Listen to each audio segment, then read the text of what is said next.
Orient bell tiles studio से आप देख रहे हैं एबीपी न्यूज। नमस्कार, मैं हूं प्रतिभा मिश्रा। दिन की हर बड़ी खबर के साथ आइए शुरू करते हैं भारत की बात। शुरुआत उन खबरों से जिन पर विस्तार से करेंगे चर्चा।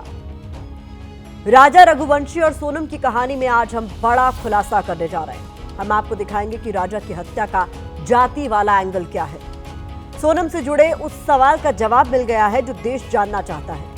सोनम राजा की हत्या के बाद शिलांग से गाजीपुर कैसे पहुंची, ये आज हम आपको बताएंगे। दिल्ली के द्वारका की एक हाई राइज बिल्डिंग में आग लगने से 2 बच्चों समेत 3 की मौत हो गई। क्या आपकी बिल्डिंग फायर प्रूफ है?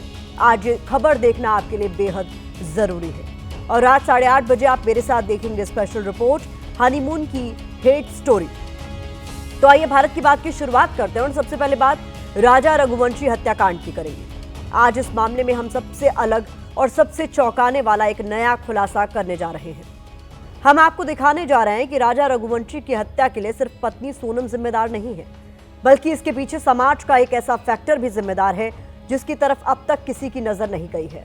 वो फैक्टर क्या है, आज हम अपनी कवर स्टोरी में इससे पर्दा उठाएंगे, क्योंकि आज हर न्यूज चैनल, अखबार की सुर्खियों से लेकर सोशल मीडिया तक हम और आप एक ही खबर देख रहे हैं। खबर है कि राजा रघुवंशी की हत्या उसकी पत्नी सोनम ने कराई है। घर परिवार के लोग आपस में बातें कर रहे हैं कि बताओ कोई पत्नी ऐसा कर सकती है क्या? आजकल की लड़कियों को क्या हो गया है? सोनम को यही करना था तो पहले ही क्यों नहीं किया? कैसा जमाना है, देखो एक लड़की ने कितने घर बर्बाद कर दिए। राजा रघुवंशी के मर्डर केस पर कुछ इसी तरह की बातें आपस में हो रही हैं। लेकिन अगर हम कहें कि इस कहानी में एक जाति का एंगल भी है, तो इस जाति वाले एंगल ने ही इंदौर के रहने वाले राजा रघुवंशी की जान ली है। आप कहेंगे कि राजा रघुवंशी और सोनम रघुवंशी दोनों दूल्हा दुल्हन तो एक ही जाति से आते थे, फिर जाति कैसे जान लेने की वजह बनी? लेकिन यहाँ सवाल इन दोनों की जातियों का नहीं, बल्कि सवाल सोनम के प्रेमी राज कुशवाहा की जाति का है। तो राजा रघुवंशी के कत्ल का जाति कनेक्शन क्या है, इसे समझने के लिए आप ये एक्सक्लूसिव रिपोर्ट पहले देखिए।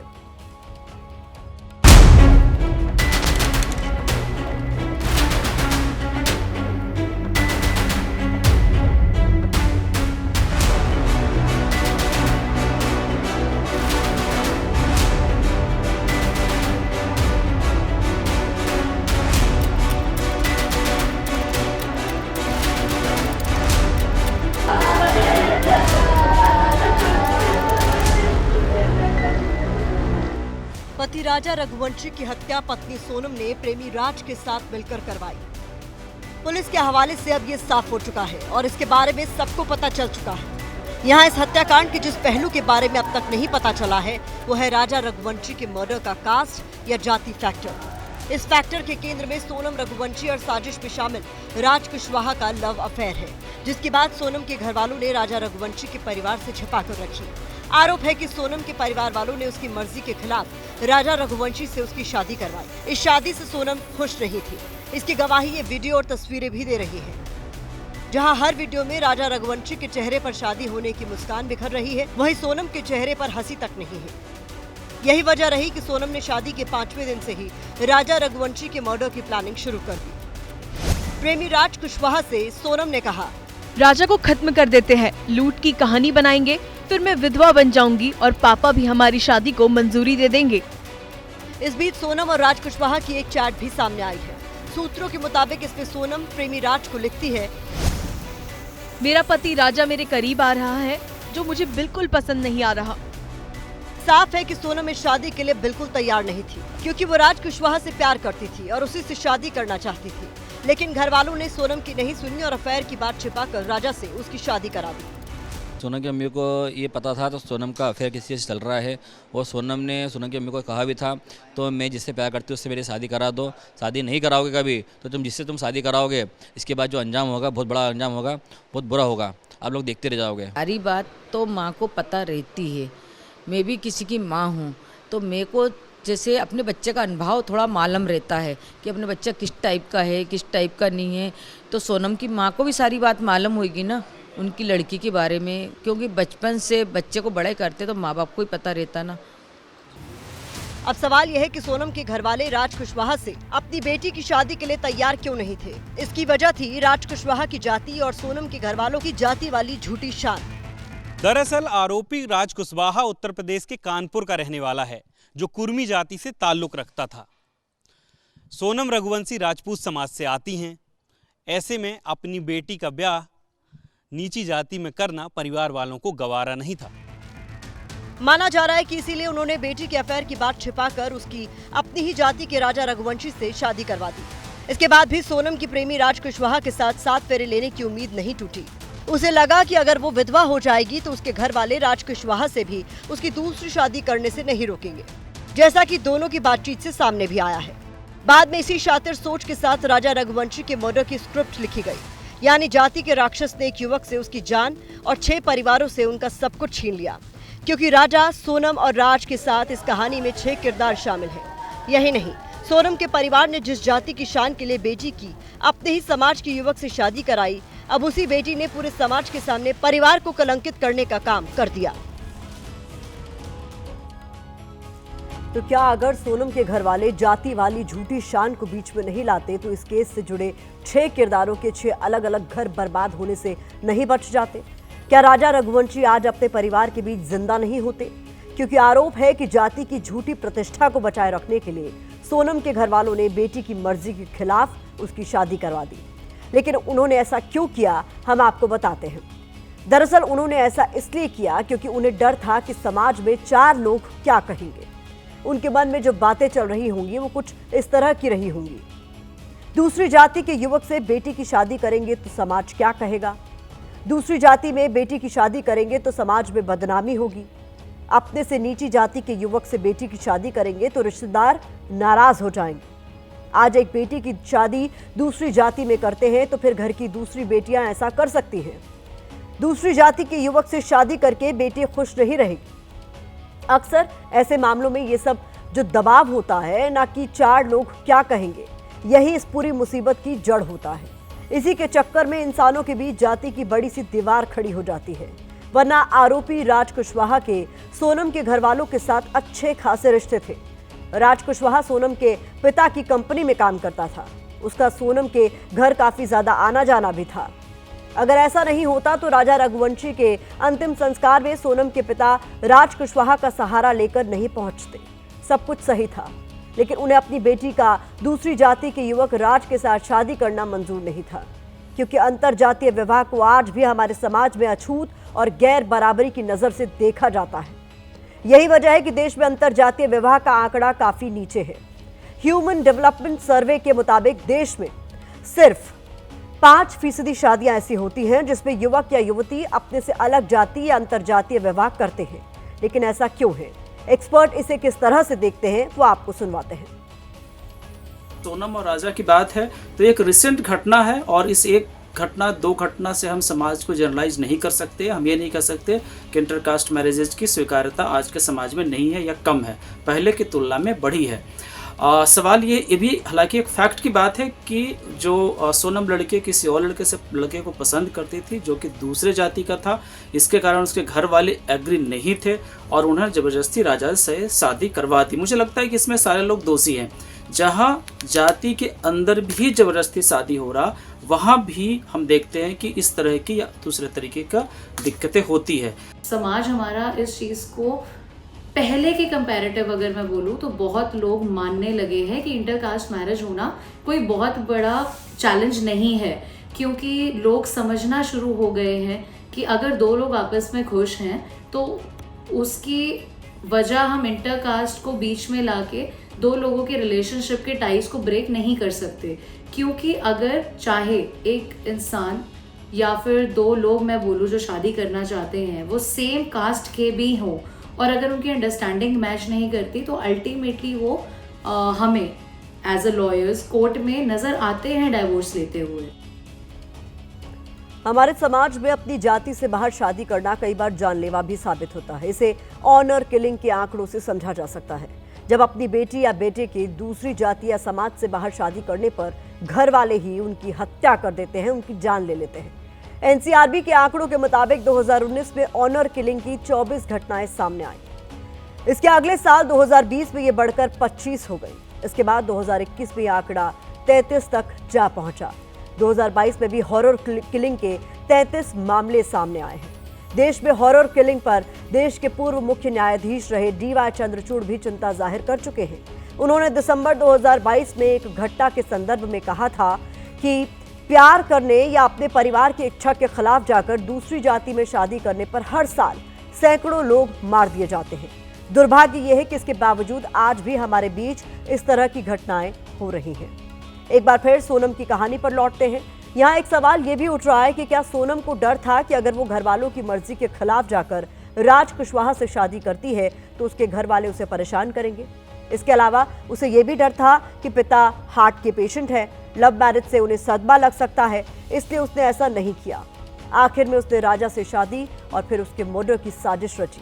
लेकिन सोनम शिलोंग से गाजीपुर कैसे पहुंची, इस सवाल का जवाब हमारी इस रिपोर्ट में आपको मिलेगा।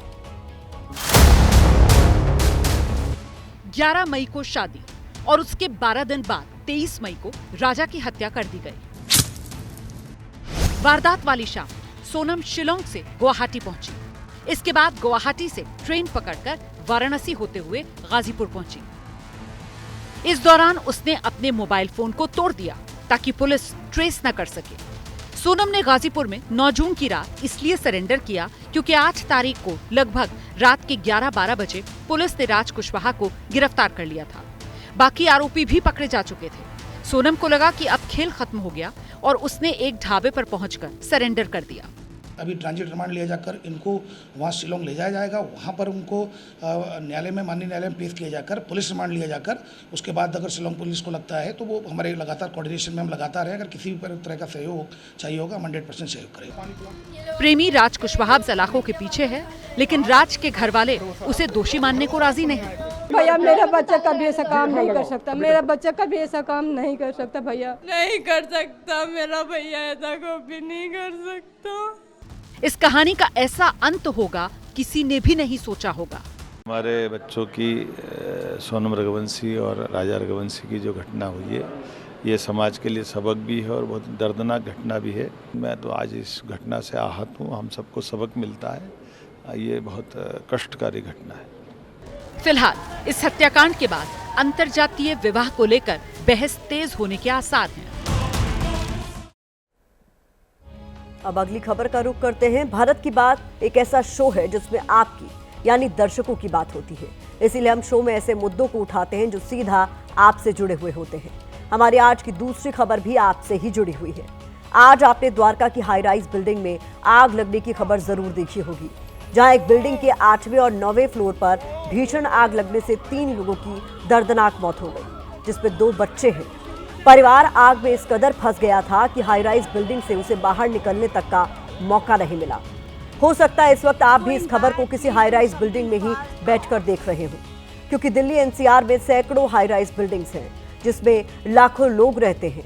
इन बिल्डिंगों में फ्लैट बेचते हुए बिल्डर तरह तरह के दावे करते हैं, सुरक्षा की गारंटी देते हैं। लेकिन क्या आपने कभी सोचा है कि हाई राइज बिल्डिंग में आग लगने पर आप कितने सुरक्षित हैं? क्या आपने कभी ध्यान दिया है कि आग लगने पर आपकी बिल्डिंग में बचने के कितने रास्ते हैं? क्या आपने कभी सोचा है कि आपकी बिल्डिंग कितनी फायर प्रूफ है? ये सवाल इसलिए उठे हैं क्योंकि आज द्वारका की एक हाई राइज बिल्डिंग में हुए अग्निकांड ने एक परिवार को खत्म कर दिया।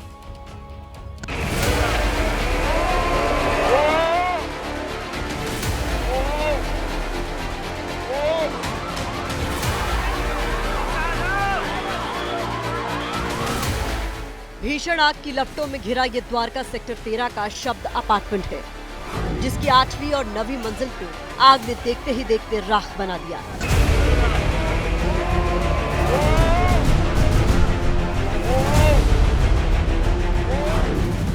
बिल्डिंग की 8वीं और 9वीं मंजिल पर यश यादव अपने परिवार के साथ रहते थे। जिस वक्त आग लगी उसी वक्त 2 बच्चे और पिता यश यादव 9वें फ्लोर पर थे।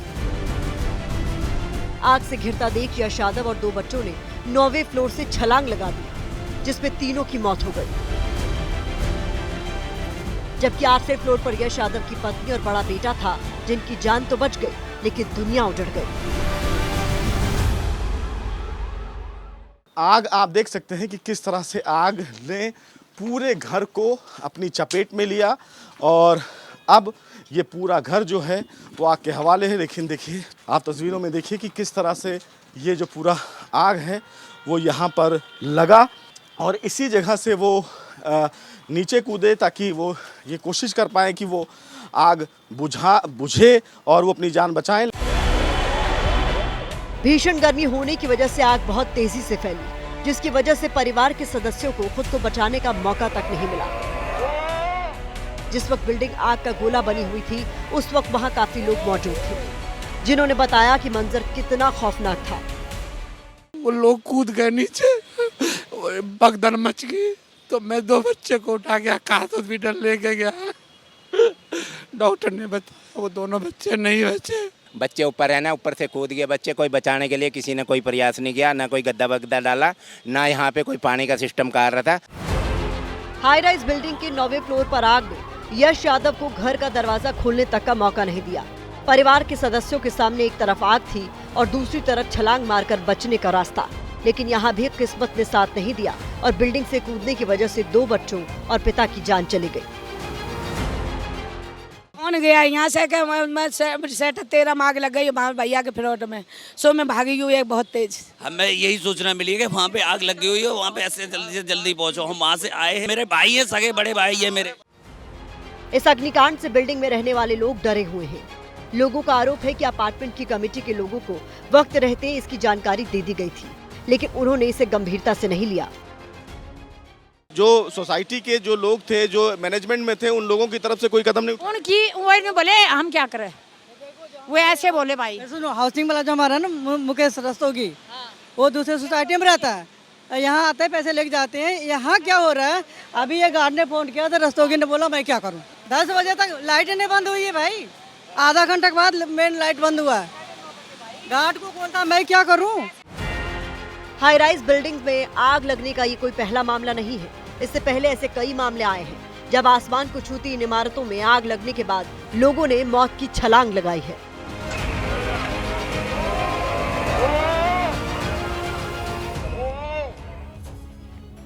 आज के समय में हाई राइज बिल्डिंग्स में रहने का ट्रेंड चल रहा है और ये ट्रेंड पिछले कुछ समय में दिल्ली एनसीआर में भी बहुत तेजी से फैला है, लेकिन इन बिल्डिंग्स में आग लगने की घटनाएं भी उतनी ही तेजी से बढ़ी है।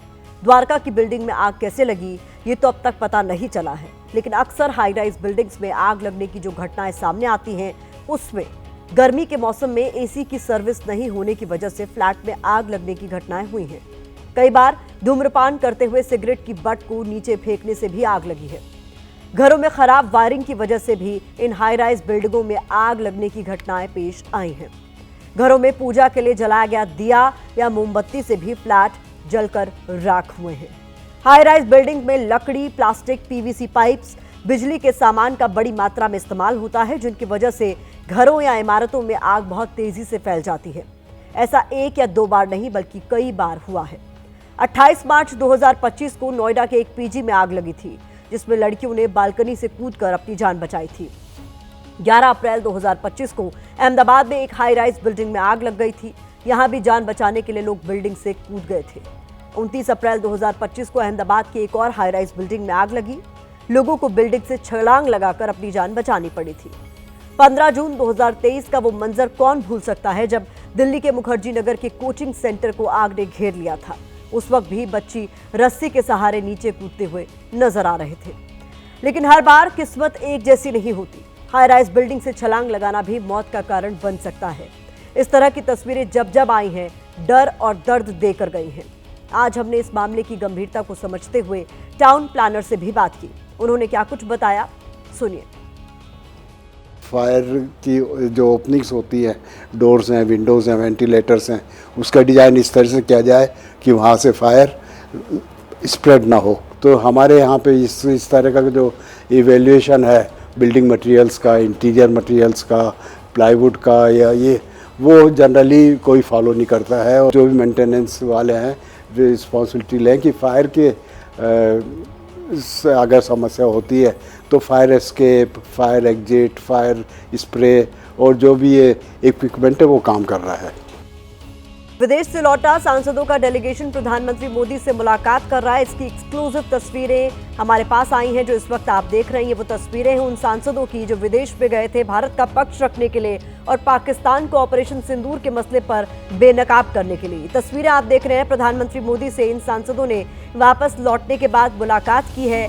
क्या कुछ बातचीत हुई है ये हम जानने की कोशिश करेंगे, लेकिन ये तस्वीरें बेहद खास है क्योंकि ये वो डेलीगेशन है सांसदों का जो विदेश गया था। अलग अलग देशों का इन सांसदों ने दौरा किया था और कोशिश ये थी कि ऑपरेशन सिंदूर के बारे में दुनिया भर को अवगत कराया जाए कि किस तरीके से भारत सरकार ने आतंकी ठिकानों को टारगेट किया था और सीधा सीधा मकसद हमारा आतंक पर प्रहार था। और ये अब अलग अलग तस्वीरें भी हम आपको दिखा रहे हैं जिसमें एक सांसद से उनकी मुलाकात हुई है। जानकारी और जैसे ही हमारे पास आएगी आप तक पहुंचाएंगे।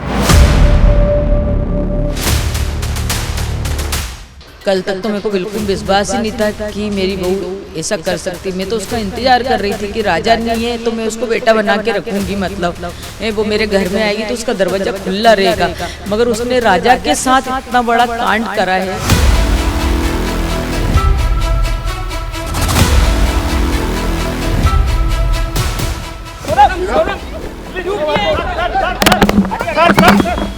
पर आरोप है कि तुमने अपने पति की हत्या की है, कुछ कहना चाहोगे अपनी सफाई में? हनीमून पर ले जाने का प्लान तुम्हारा था, गाजीपुर कैसे पहुंची? 17 दिन कहाँ थी सोनम तुम? कुछ बोलना चाहोगे अपनी सफाई में?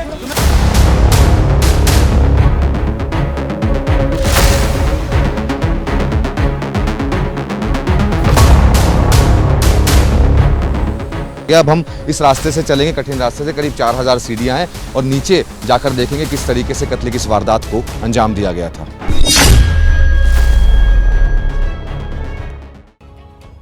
वाकई रिश्तों की एक ऐसी हेट स्टोरी है जिसका सच देखकर भी यकीन करने का मन नहीं करता।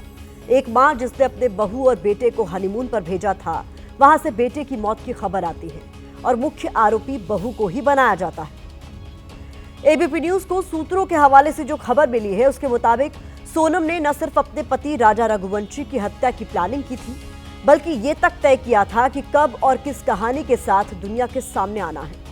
सोनम का परिवार और उसके दोस्त अब भी ये कह रहे हैं कि सोनम बेकसूर है, उसने कुछ नहीं किया। सोनम के कथित प्रेमी राज कुशवाहा के परिवार का दावा है कि वो सोनम को दीदी कहता था, दोनों के बीच प्यार मोहब्बत जैसा कुछ नहीं था। लेकिन पुलिस के मुताबिक उसने साजिश की तमाम कड़ियां जोड़ ली हैं और मर्डर की जो पिक्चर सामने आई है उसे देखकर आपके होश उड़ जाएंगे। आज हम आपको दिखाने जा रहे हैं कि सोनम की हेट स्टोरी का हर वो सिरा जिसके जरिए उसने अपने पति की हत्या की और खुद पीड़ित बनने के लिए 17 दिनों तक गायब रही।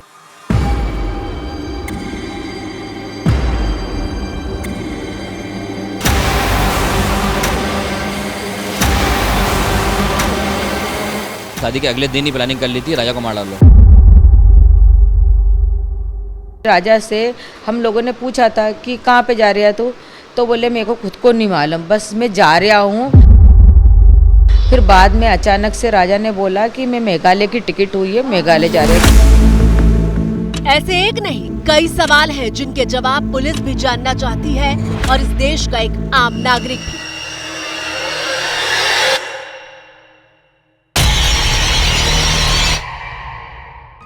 तो चलिए बारी बारी हर सवाल के जवाब से ही कहानी की शुरुआत करते हैं। पहला सवाल, 23 मई को सोनम लिविंग रूट ब्रिज पर फिर से क्यों पहुंची थी?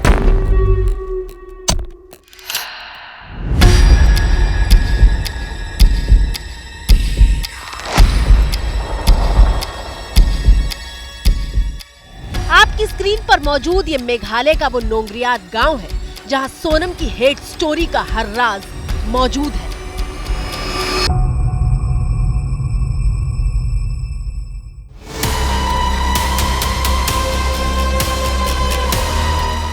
चेरापूंजी के इसी नोंगरियात गांव में मौजूद है double decker living root bridge, जहां तक पहुंचने के लिए एक बेहद लंबा और थकाने वाला रास्ता तय करना पड़ता है।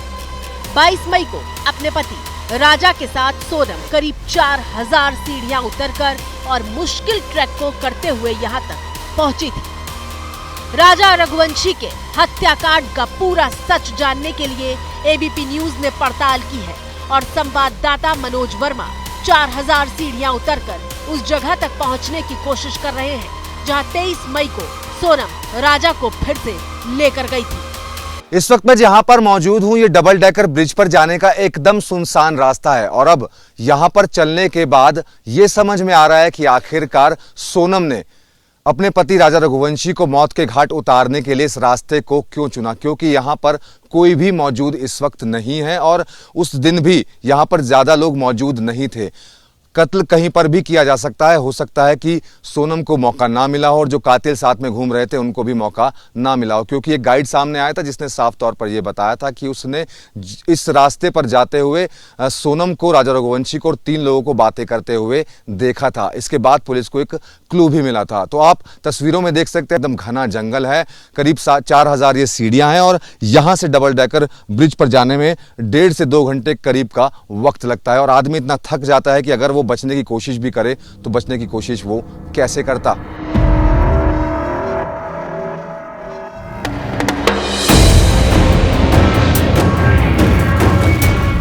तस्वीरों में देखिए जिन सीढ़ियों से संवाददाता मनोज वर्मा उतर रहे हैं वो रास्ता कितना सकरा है।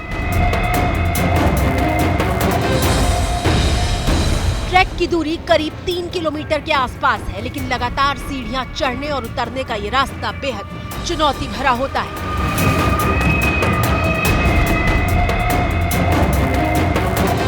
एक खूनी साजिश को अंजाम देने के लिए सोनम ने कौन सा रास्ता चुना था, ये तस्वीरें खुद बयां कर रही हैं। मेरे कैमरामैन रविश पांडे अब आपको आगे की तस्वीरें दिखाएंगे। तस्वीरों में अब सीढ़ियां खत्म हो चुकी हैं, आगे सीढ़ियां नहीं है। सोनम और राजा रघुवंशी इसी रास्ते से होते हुए डबल डेकर ब्रिज तक पहुंचे थे और वहां पर एक होमस्टे में रात गुजारी थी।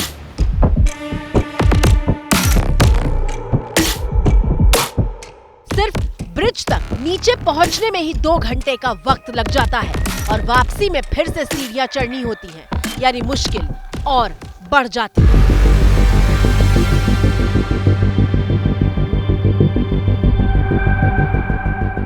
इस तस्वीर को देखिए और समझिए कि लिविंग रूट ब्रिज तक पहुंचना कितना मुश्किल है, खासकर जब आप बिना रुके चल रहे हो।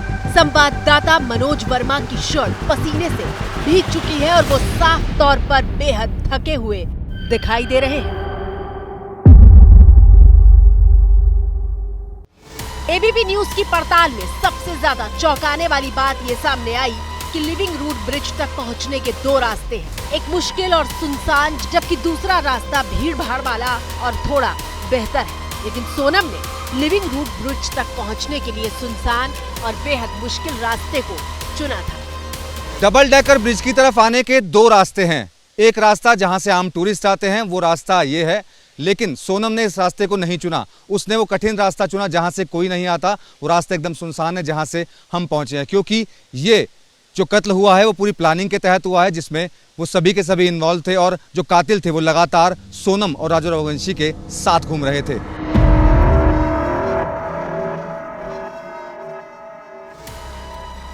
बाईस मई को लिविंग रूट ब्रिज को देखने के बाद सोनम और राजा यहीं पर मौजूद एक होम स्टे में रुक गए थे।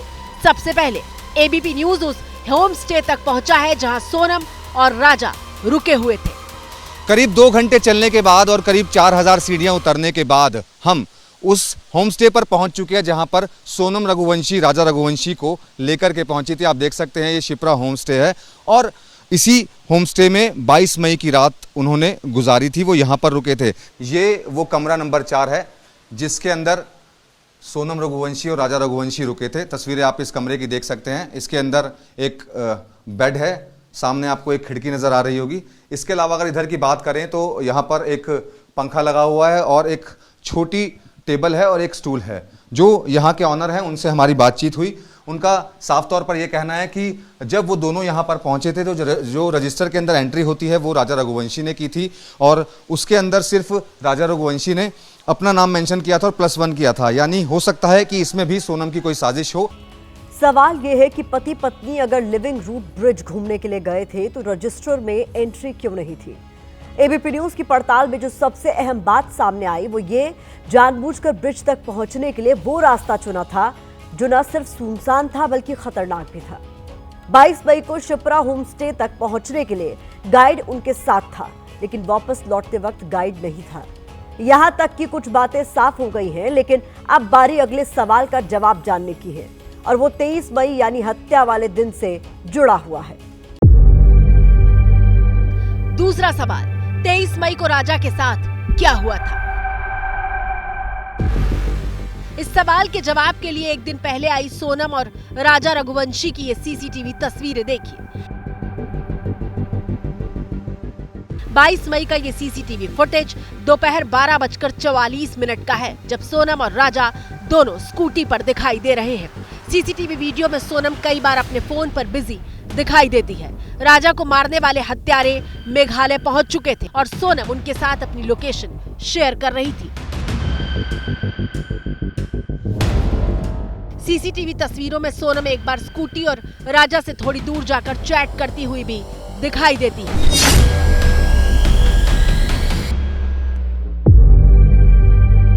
इसके बाद पति पत्नी यहां से रवाना हो जाते हैं और फिर तारीख आती है 23 मई। अब वो पुलिस की आंखों में और लोगों की आंखों में धूल झोंक रहा था उस टाइम, क्योंकि पूरा मास्टरमाइंड वही था। पूरे जो भी प्लानिंग थी ना उसकी, पूरा मास्टरमाइंड वही था। और वो हर अपडेट सोनम के पास से आ रही थी, जा रही थी। यहाँ से पूरी अपडेट सोनम के पास भी थी कि यहाँ पे क्या चल रहा है, क्या नहीं चल रहा है। और जो सोनम वहाँ पे गई थी, जब सोनम ने 3 लड़कों को, जहाँ तक हमें पता चला है कि 3 लड़कों को 2 दिन पहले ही गुवाहाटी भेज चुकी थी वो। ये पूरा राज का ही मास्टरमाइंड था। राजा की हत्या के लिए 3 आरोपी मेघालय पहुंच चुके थे और घटना से ठीक पहले ये तीनों आरोपी सोनम के होम स्टे से सिर्फ 1 किलोमीटर दूर एक होटल में ठहरे हुए थे।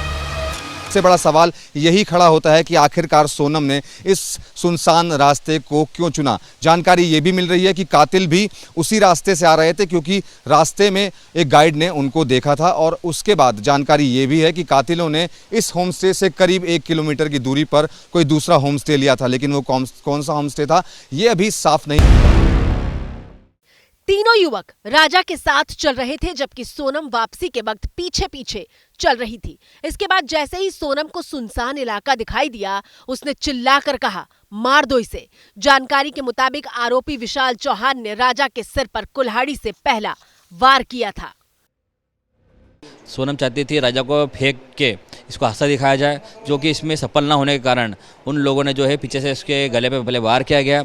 गले वार करने के बाद में जो है उसको फिर जब वार से राजा उसके बाद भी डटा रहा, उनसे लड़ता रहा, तो पीछे से सोनम ने कहा मार डालो। तो उसके बाद में फिर पीछे से किसी ने उसके सिर पे भारी तलवार से फिर सिर पे पीछे वार किया गया, जिसके कारण राजा नीचे गिर चुका था। गिरने के बाद में उसको और मार के फिर तीनों लोगों ने मिलकर उसको फेंकने की कोशिश की गई थी, जिसमें सफल ना होने के कारण उन लोगों ने सफल ना हुआ, तो फिर सोनम ने उठा के राजा को साथ में नीचे फेंका खाई में। डबल डेकर ब्रिज जाने के रास्ते में एक चाय की दुकान है। सोनम और राजा रघुवंशी जब 23 तारीख को वापस लौट रहे थे, तब वो यहाँ पर रुके थे और उन्होंने यहाँ पर चाय भी पी थी। यहाँ के जो लोग हैं वो हमें बता रहे हैं कि 22 तारीख को जब यहाँ से गए थे, तब वो दोनों यहाँ पर नहीं रुके थे, सोनम और राजा रघुवंशी। लेकिन 23 तारीख को जब वो वापस लौट रहे थे, तब वो यहाँ पर रुके थे। लेकिन इनकी माने तो यहाँ पर और भी टूरिस्ट मौजूद थे। हो सकता है कि उन टूरिस्टों में वो कातिल भी साथ में ही चल रहे हो, क्योंकि जिस तरीके से ऊपर जो एक गाइड थे उन्होंने भी ये बताया था कि जो 3 लोग थे उनके साथ जाते हुए देखा था। तो कहीं ना कहीं कातिल लगातार साथ चल रहे थे। आपकी स्क्रीन पर मौजूद ये वही हथियार है जिसे राजा की हत्या के लिए गुवाहाटी में रेलवे स्टेशन के पास से लिया गया था। इसे दाव कहा जाता है।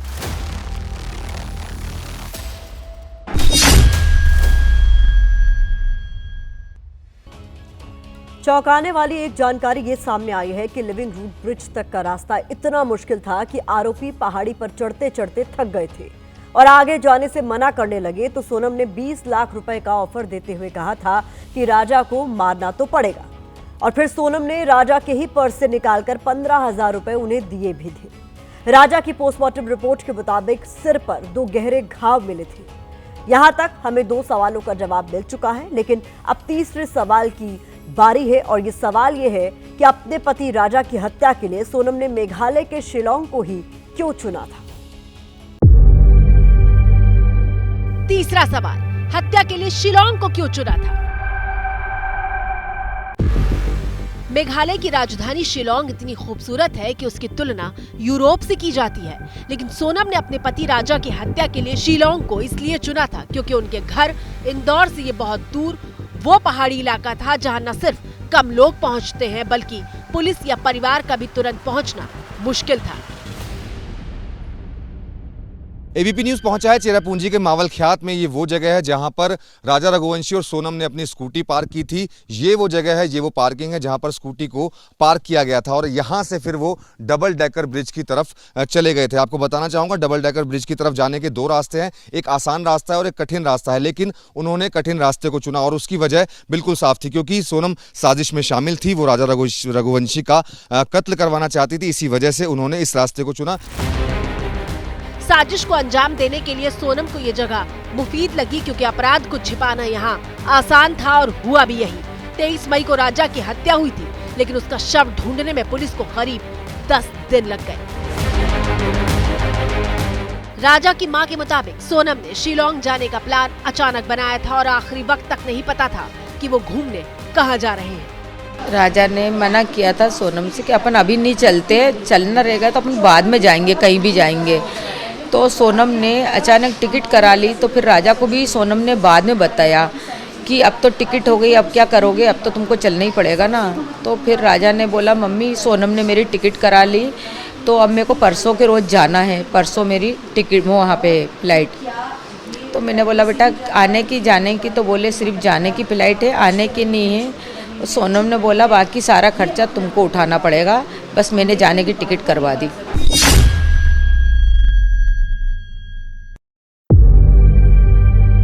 चौथा सवाल, शिलोंग से गाजीपुर तक कैसे पहुंची थी सोनम? 23 मई को राजा रघुवंशी की हत्या हो चुकी थी और सोनम भी फौरन वो जगह छोड़ना चाहती थी, लेकिन 23 मई को वो नोंगरियात के गांव में ही छिपी हुई थी। सोनम 25 मई को शिलोंग से सिलीगुड़ी के रास्ते ट्रेन से इंदौर पहुंच गई थी। इंदौर में सोनम और राज कुशवाहा की मुलाकात हुई थी। सोनम इंदौर में एक किराए के घर में रुकी हुई थी। इसके बाद एक ड्राइवर ने सोनम को यूपी पहुंचाया, जहां वो वाराणसी से होते हुए गाजीपुर पहुंची थी।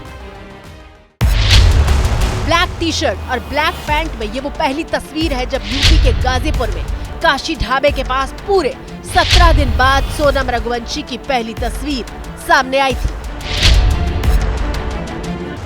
सोनम और राज कुशवाहा का प्लान था कि वो गाजीपुर में ऐसी हालत में मिलेगी कि उसके साथ लूटपाट हुई है और पति को मार दिया गया है। सोनम ने ढाबे के मालिक को भी बिल्कुल यही कहानी सुनाई थी। दरअसल सोनम और राज ने लूट की मनगढ़ंत कहानी के जरिए सोनम के घर वापस लौटने की साजिश रची थी।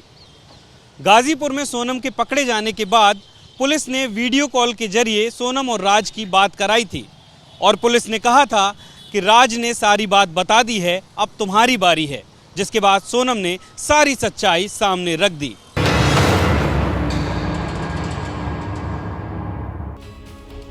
राज कुशवाहा जो सोनम के पिता की फैक्ट्री में काम करता था, सोनम राज के साथ रहना चाहती थी और राजा रघुवंशी से शादी नहीं करना चाहती थी। सोनम ने यह बात अपनी मां को बताई भी थी, लेकिन पहले राजा से शादी हुई और फिर सोनम ने शादी के 3 दिन बाद ही मर्डर की योजना भी बना ली।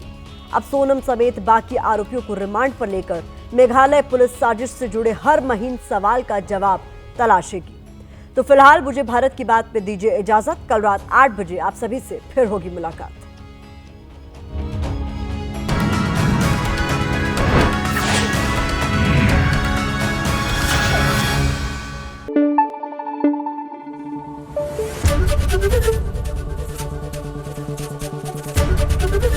एबीपी न्यूज़ आपको रखे आगे।